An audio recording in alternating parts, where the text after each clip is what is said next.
Mari kita mengenal sedikit mengenai George Simmel. George Simmel dilahirkan pada tahun 1858 di Berlin, suatu daerah tempat dia hidup dari masa anak-anak sebagai mahasiswa maupun sebagai guru besar. Orang tua Simmel adalah seorang Yahudi yang beragama Protestan. Latar belakang ini yang kemudian menjadi halangan utama perkembangan karir Simmel pada selama hidupnya. Suasana antisemit di Berlin tidak dapat dihindari oleh Simmel, walaupun keluarganya beragama Protestan. Simmel belajar di Universitas Berlin. Disinilah ia meraih gelar dokter pada 1881 dan mengajar di perguruan tinggi itu mulai pada tahun 1885 sampai dengan 1914 sebagai guru besar pada universitas tersebut. Simmel memberikan kuliah-kuliah yang sangat populer pada masa itu dan banyak menulis, walaupun karirnya tidak begitu berkembang oleh karena latar belakang etnik yang tidak menguntungkan pada waktu itu. Disebabkan kedudukannya yang serba marginal, Simmel sangat peka terhadap berbagai masalah yang terjadi di sekitarnya. Masalah-masalah itu terlepas dari pengamatan mereka yang rata-rata mempunyai kedudukan yang baik.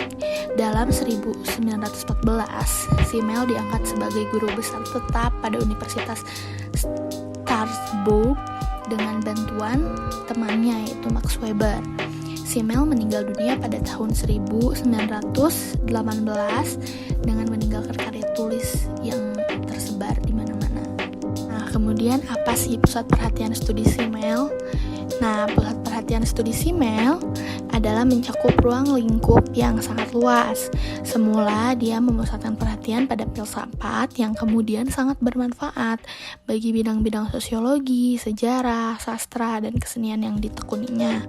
Simmel memberikan kuliah mengenai bidang-bidang itu dan menyusun karya-karya tulis ilmiah. Dalam bidang sosiologi, pusat perhatiannya terarah pada proses interaksi yang dianggapnya sebagai ruang lingkup primer sosiologi dan perkembangannya. Selanjutnya, dia menyelidiki masalah solidaritas dan konflik yang dikaitkan dengan besar kecilnya kelompok. Oleh karena sosiologi hanya merupakan sebagian bidang-bidang yang menjadi pusat perhatiannya, maka hasil karya tulisnya mengenai hal itu rata-rata sangat mendalam.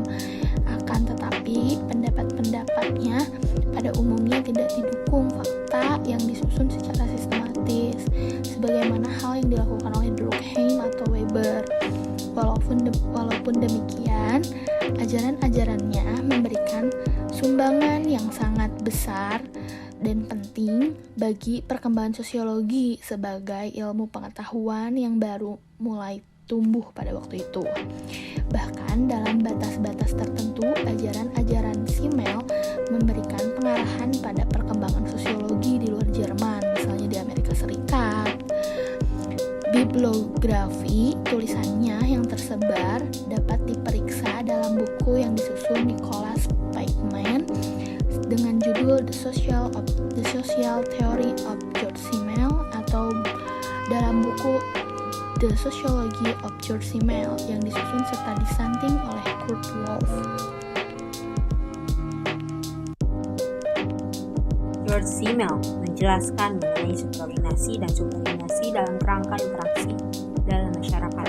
Subordinasi ini berupa ketaatan atau ketundukan pada subordinat yang berkedudukan lebih tinggi. Ada 3 jenis subordinasi menurut Simmel. Pertama, subordinasi tersebut adalah subordinasi di bawah seorang individu. Kedua, subordinasi di bawah lebih dari satu individu. Dan terakhir, subordinasi terhadap prinsip umum. Subordinasi dan subordinasi memiliki hubungan timbal balik. Subordinasi tidak ingin sepenuhnya mengarahkan pikiran dan tindakan orang lain.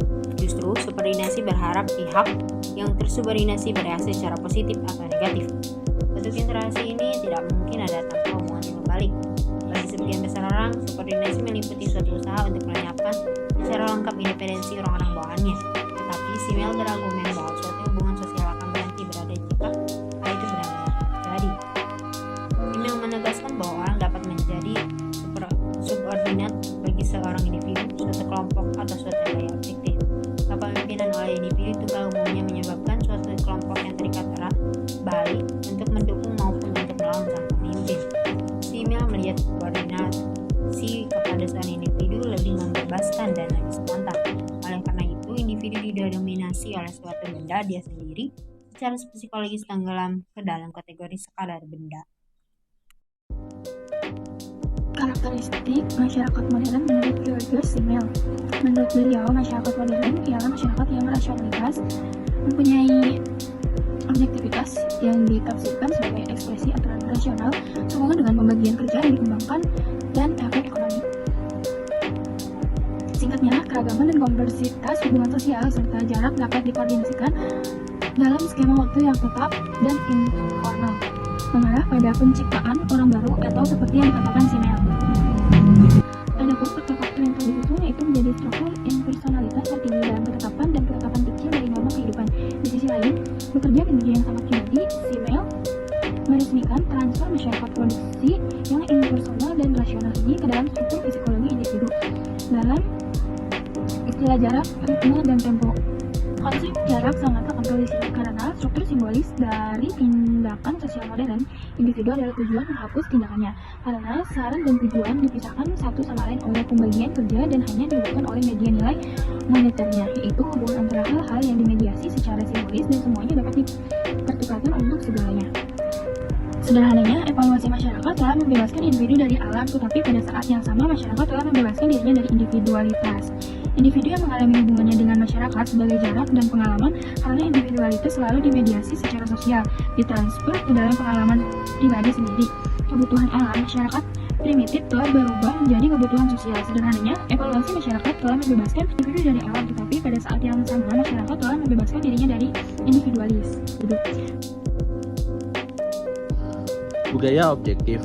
Salah satu fokus utama sosiologi, historis, dan filosofi Simmel adalah tingkat budaya dari realitas sosial, atau apa yang disebutnya dengan budaya objektif.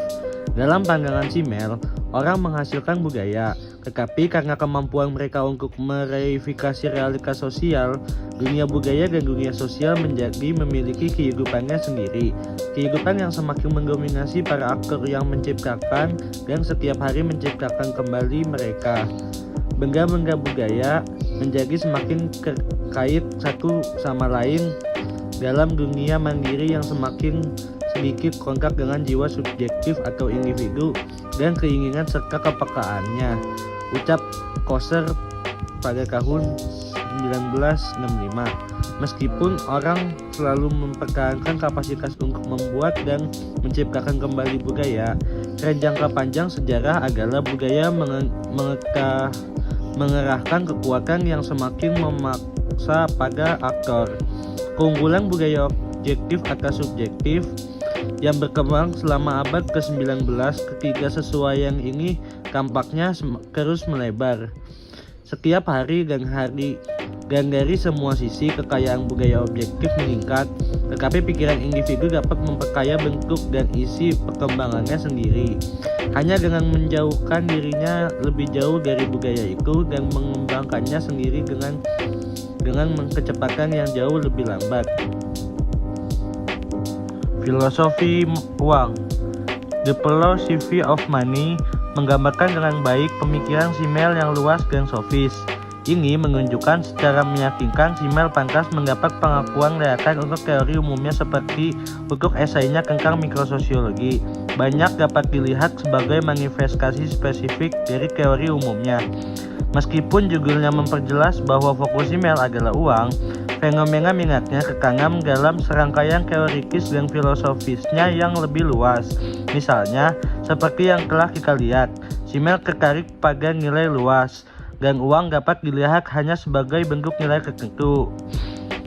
Ia tidak tertarik pada uang itu sendiri, tetapi pada dampaknya pada berbagai fenomena lain, dunia batin, para aktor dan budaya objektif secara keseluruhan kehidupan termasuk pertukaran, kepemilikan, keserakahan, pemborosan, kebebasan individu, gaya hidup, budaya, nilai kepribadian, dan lain-lain.